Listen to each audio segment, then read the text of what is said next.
자, 이번 시간에는 사람의 세 번째 기관계, 호흡기에 대해서 내용을 다루도록 하겠습니다. 자, 일단 호흡기의 기본적인 기관들의 구조를 먼저 살펴보도록 하겠습니다. 자, 현재 사람의 모습이 보여지고 있고요. 얼굴 쪽의 내부 공간의 단면을 살펴보시게 되면 이런 식으로 구성이 되어 있는데요. 자, 현재 위쪽에 여기 공간이요. 코 속의 공간, 비강이 되고요. 그 다음 아래쪽의 공간들은 입속의 공간인 구강이랍니다. 자, 구강과 비강을 따라가다 보면 뒤에서 이제 두 공간이 만나게 되는데요. 자, 이 공간을 인두다라고 이제 부르게 됩니다. 차후에 인체 방어 작용에서 여기 구조를 다시 한번 살펴볼 건데요. 여기 귀 쪽에서 인두 쪽으로 또 연결되어 있는 관이 있거든요.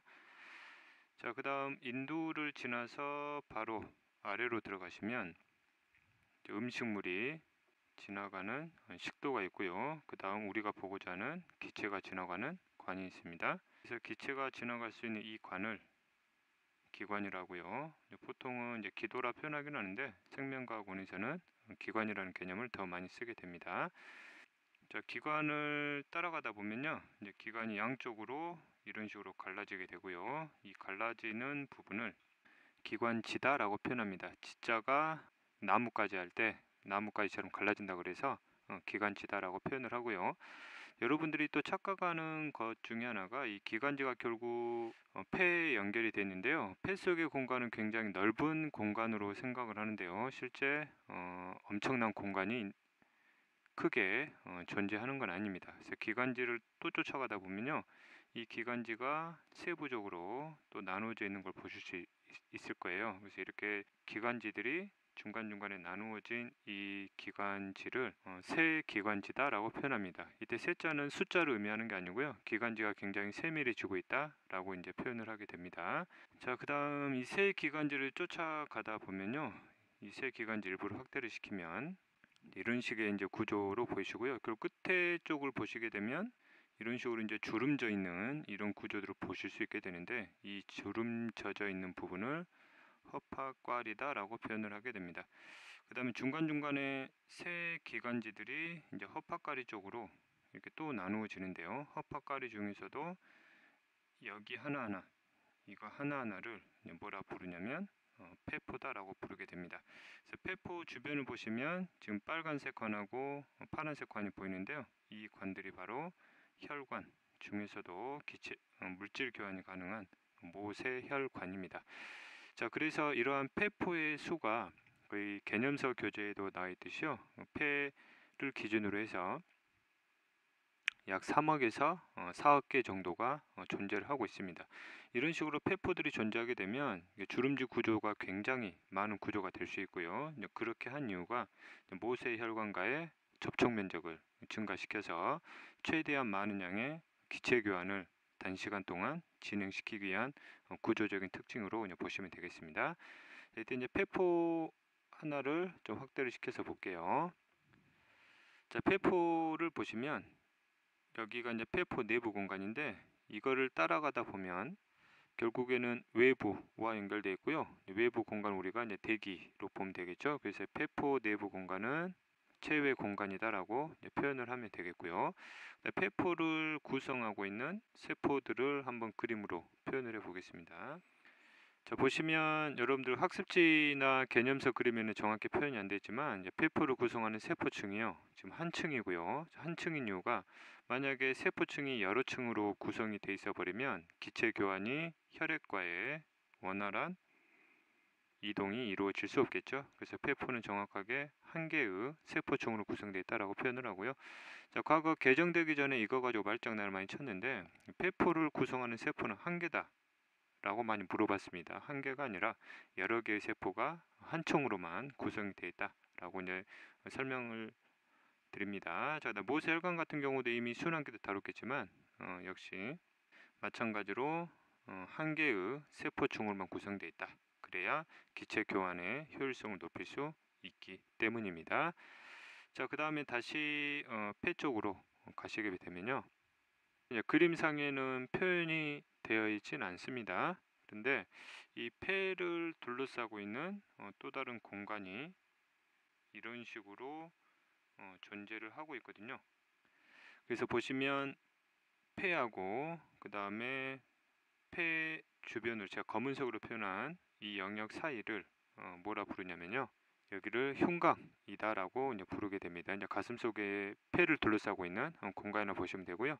그 다음에 그 아래쪽으로 이런 식으로 횡으로 연결되어 있는 구조물이 있는데요. 이거는 근육 종류고요.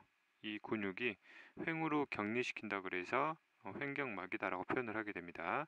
다시 한번 횡격막은 근육 종류고요. 그 말은 수축과 이완이 가능한 종류다. 근육의 종류도 조직 수준에서는 세 가지가 있잖아요. 골격근, 심장근, 그 다음에 내장근이 있는데요. 그 중에서 횡격막은 골격근 종류에 들어갑니다.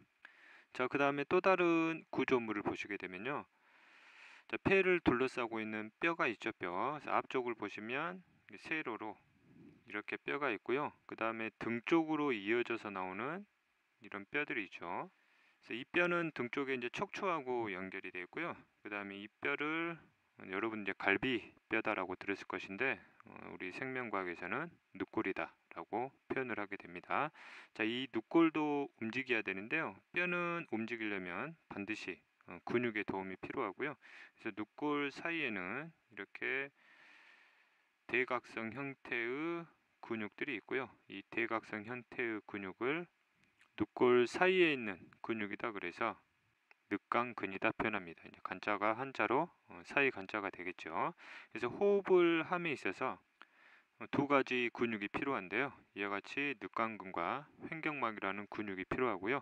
이 근육이 여러분들이 숨쉬는 호흡에 관여하는 근육이다 그래서 이걸 묶어가지고 호흡근이다 라고 표현을 하게 됩니다. 자, 그 다음에요, 다시 폐포 쪽으로 한번 가보도록 할게요. 자, 폐포를 보시면 폐포 쪽으로 혈액이 들어와서 혈액이 이제 빠져나가게 되는데, 이때 폐포로 들어오는 이 혈액은 당연히 정맥혈이겠죠. 이산화탄소가 많고 산소가 적은.